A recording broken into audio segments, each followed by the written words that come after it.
One would say I am insane because I am back here at Disney's Animal Kingdom 30 minutes before the park closes. What's to do there before 30 minutes before the park closes? Go eat at Yak and Yeti. So we are heading on over to go eat some dinner at Yak and Yeti. Never eaten there before, so it's a first time for me, so I'm really excited about it. So we're gonna have some food, gonna hang out with Kayla and some friends, and maybe see how it is. So make sure you guys are subscribed to the channel, leave a like, and hang out as we go and eat at Yak and Yeti here at Disney's Animal Kingdom.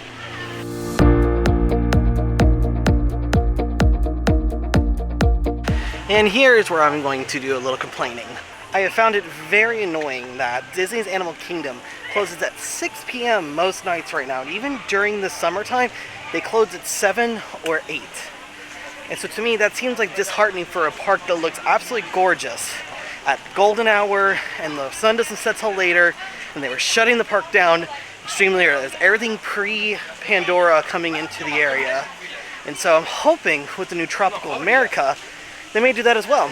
We were all hoping though that the drone show they had over at Disney Springs, we were kind of all hoping that would make its way over here to Animal Kingdom. But as of right now, no word on that. So, but it's really weird. All these people leaving, I'm just not walking in. And then walking around the corner, there is the Tree of Life. Like I said, this is one of the most beautiful parks. And yet, closes so early every single time. It's always how it's been, unfortunately. A lot of it does relate back to the animals. But we were kind of hoping maybe with Pandora, it would drive enough people to come and stay. But as you can tell, it doesn't. So we are heading to Asia. So we're gonna go up to the Tree of Life, off to the right, and then not heading into Dino Land, but heading into Asia, which is weird because thinking about it, D23 has come and gone, and we now officially know that the Bugs Life attraction here in the Tree of Life is going to be replaced with a Zootopia show that I'll be hopefully really excited to see. Can't remember when they said that was supposed to happen, but it is kind of exciting to see all the new stuff that will be coming to these parks over the next few years. I think it's also funny, like I was just walking through and I noticed this little stand and it says enjoy food and stuff over at the Isles of Java or Flame Tree Barbecue, and I've never seen this shop right here, right before you walk across this little tiny bridge from the seating area to Flame Tree Barbecue. Never seen that shop open ever, so I'm always interested to see what's supposed to be there, which is funny because right as soon as you walk across that little bridge I just walked over, right across the way from the Outpost meet and greet, there's another small shop right there. So I'm not sure why there's a little shop there, but there's nothing in it. So I don't know, weird. Things I've noticed that I haven't noticed at Animal Kingdom before. So I remember for years and years when I first came to the parks, when I was visiting the parks, this used to be one of the best views of Expedition Everest. But now, you can see the trees are all starting to grow in. Can't really get a good view of it anymore. So maybe I'll try to go back and see if I can find some of those old photos or something else, because that was always a great photo of Expedition Everest. So here's kind of the menu they've got. Right now I'm just waiting for Kayla and all of them to make their way over. We got some shareables meant for two. Soups and salad, their sides, some noodles and bowls, grilled, which is funny because they have a Kobe beef burger, the wok, specialties, and desserts. Ooh, is that New York cheesecake? That is New York cheesecake. Really interesting seeing the park this empty, and I know it does close in like 23 minutes, but still kind of blows my mind just how empty this park does get, but also just means also how, like, not saying how unpopular, but really, let's be real, this is the least popular of the four parks here at Walt Disney World, but it is also the one that does tend to stay open the least amount of time as well. But I am kind of excited to see all the changes that do come, especially over by where Dino Land is for the new Tropical America and everything else. Kind of interested to see what kind of the dining locations look like. They did say the quick service over there is going to be the largest quick service at any Walt Disney World park. So that is super exciting to see that they are taking into effect to that. I wonder if there'll be any sit-down restaurants as well. But they are bringing the two new rides over there, so I'm really excited for that.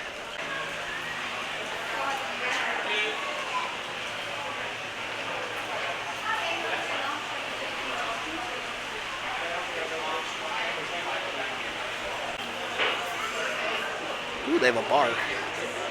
Oh, it's a very cool restaurant. It's nice and cool in here. The AC is fantastic. So here's kind of your menus. So your small plates, you get your appetizers, your shareables. You have your soups and salads, grills, noodles and bowls, specialties. You can get your wok, and then your sides. Pretty nice. And then you can get a souvenir cup if you really like. They do a special secrets from the temple.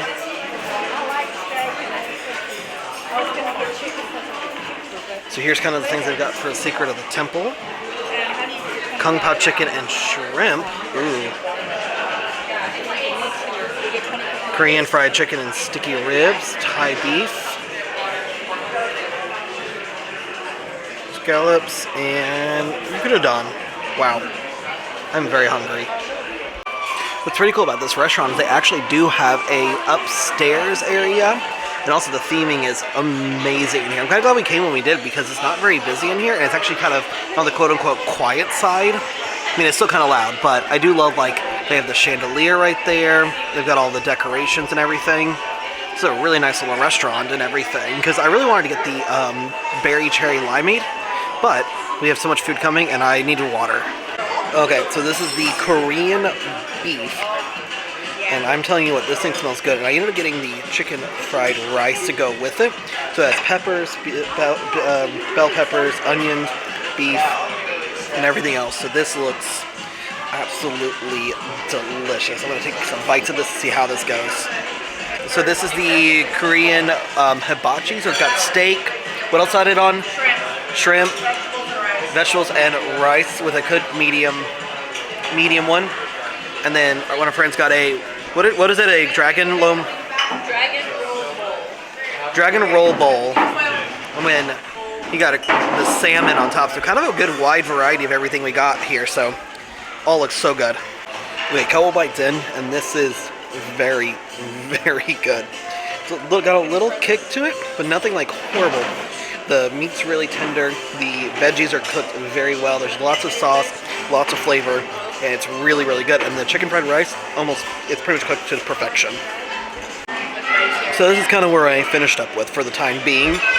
It was very good. I ended up eating a lot of the veggies first because the veggies were so good and the sauce that they put on it was very flavorful. It had a little, like the smallest bit of a spice to it, but it wasn't horribly over spicy. The only thing I wasn't really pleased was I was not a fan of the pineapple, so I moved a lot of that off to the side. It's kind of a small restaurant, but I do like the fact they do have the second space. But it was very, very good, though. I do like the fact that they have that space. I would love to sit at the window next time. But you kind of like have this dining space, which is clear. You see they have the upstairs right there. That'd be a really good place to eat and everything. So, and then they have their bar, which you can come in and just go to the bar, and you can probably order some food there as well. But it's a very good-looking restaurant. All right, so Yak and Yeti and the fact that I've never eaten there before is because I think kind of a crime.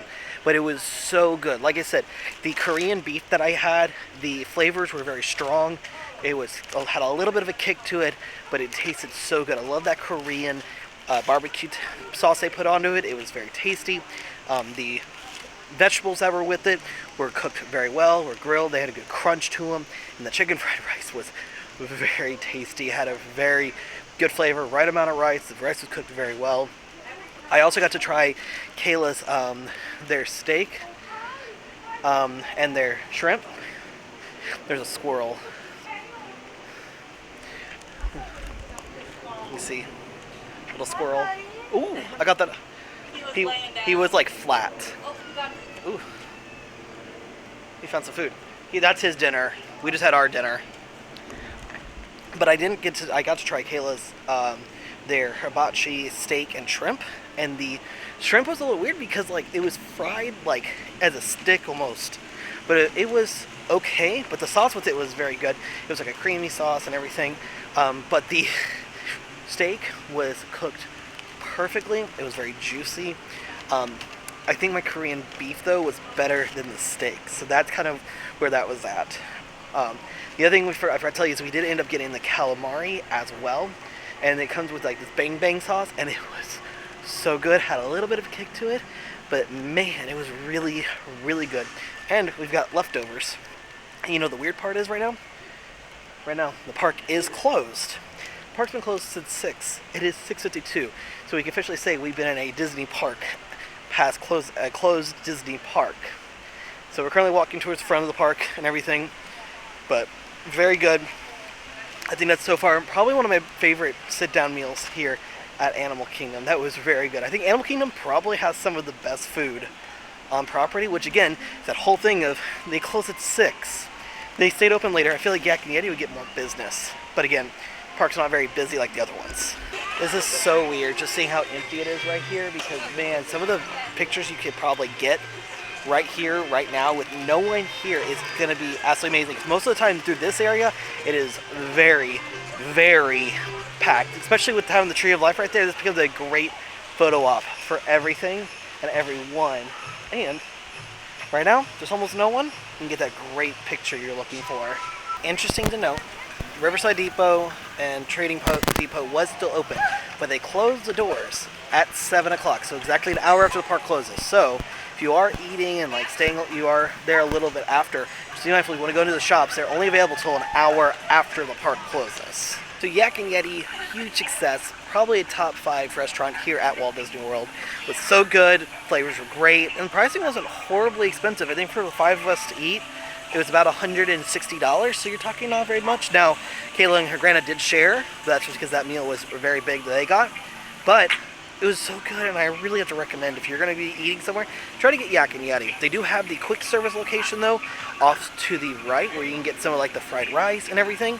So I've eaten definitely there, but just never at the actual restaurant. So overall, fantastic. I'm really glad we did that. I was kind of on the fence about coming out and doing it, but I'm glad we did now because now I get to take home some great leftovers and everything. So if you guys haven't done so though, make sure you do subscribe to the channel and make sure you do leave a like on the video and comment down below, have you ever eaten at Yak and Yeti? And if you have, what's your favorite thing to get there? Because everyone I talk to says it's very good and they have a constant favorite. So let me know what yours is. But now with the park being closed and we're essentially being kicked out of the park, we will see y'all next time.